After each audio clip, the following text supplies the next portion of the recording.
Bonjour et bienvenue dans ce nouveau numéro du Club Éco de la Tribune Objectif Aquitaine, tourné à l'occasion de la cérémonie des talents 2014. Laurence Jacot, bonjour. Vous êtes Bonjour. directrice industrielle et R&D hardware de Lectra et vous venez de remettre le prix innovation à Exosun, entreprise innovante spécialisée dans le photovoltaïque, plus particulièrement les trackers solaires. Le groupe Lectra, donc c'est 1433 salariés en tout, est leader mondial de la conception et la réalisation de machines et logiciels pour les industries utilisatrices de matériaux souples. Pouvez-vous nous expliquer de quoi il s'agit ? Alors, Lectra, nous sommes à la fois éditeurs de logiciels, Oui.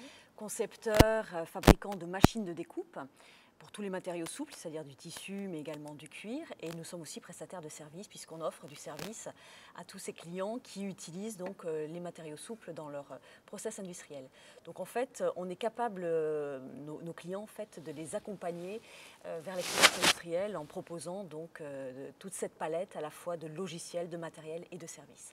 Donc nos clients, en fait, pour que ce soit plus clair, parce que c'est vrai que c'est un petit peu compliqué d'expliquer ce que fait Lectra, nos clients majoritairement, donc 47% de notre chiffre d'affaires est fait dans les marchés de la mode, mode et habillement, hein, puisque forcément on découpe du tissu pour les habits, mais ensuite beaucoup pour l'automobile aussi, 40%, puisque en fait tous les sièges automobiles, le cuir, l'intérieur, cuir des automobiles, les airbags sont découpés, sont des matériaux souples que l'on découpe. Et ensuite bien sûr il y a l'ameublement et puis tous les autres marchés tels que l'aéronautique, le naval, enfin l'aéronautique, le naval, oui. Et puis aussi on a découpé des pales d'éoliennes voilà, donc tout ce qui est matériaux souples se découpe avec des machines Lectra et bien sûr des logiciels en amont pour créer les modèles. D'accord. Vous dites souvent que l'innovation est dans votre ADN. Qu'est-ce que vous entendez par là ? Alors c'est dans notre ADN parce que forcément c'est vraiment la clé de voûte chez Lectra. Quelques chiffres pour illustrer ça. Donc aujourd'hui nous sommes 260 ingénieurs basés à Cestas, 260 ingénieurs à R&D. Nous investissons 9% de notre chiffre d'affaires chaque année en R&D, ce qui représente pas moins de 175 millions d'euros qu'on a investis sur les 10 dernières années. C'est un chiffre quand même important.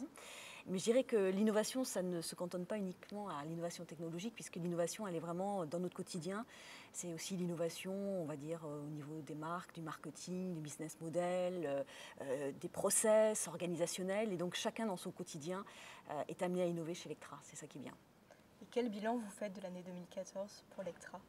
Le bilan, donc les chiffres ne sont pas encore clôturés, bien sûr, mais on a lancé un plan donc, de déploiement sur les 3 prochaines années avec des très fortes ambitions qui sont d'augmenter notre chiffre d'affaires de 33%. On est en bonne marche, donc je peux vous le dire déjà, donc nous sommes en bonne marche, effectivement. Et puis, toujours améliorer nos ratios financiers qui sont très bons. Et puis, notre volonté est vraiment de transformer l'entreprise pour apporter encore plus de valeur à nos clients. Donc, on a recruté énormément, bien sûr, d'ingénieurs, je vous l'ai dit, mais aussi de commerciaux, mais également des gens au marketing. Donc l'année 2014 sera une année très positive. Et au vu des carnets de commandes, comment s'annonce l'année 2015 ? Alors, les carnets de commandes, c'est toujours assez compliqué parce que plus on avance, on est dans un monde de plus en plus d'incertitudes en fait. Donc, on ne peut pas dire qu'on ait une très grande visibilité. On signe pas, on n'est pas dans le marché de l'aéronautique, on signe des programmes pour les 5-6 prochaines années, 5 ou 10 prochaines années. Nous, ce n'est pas le cas.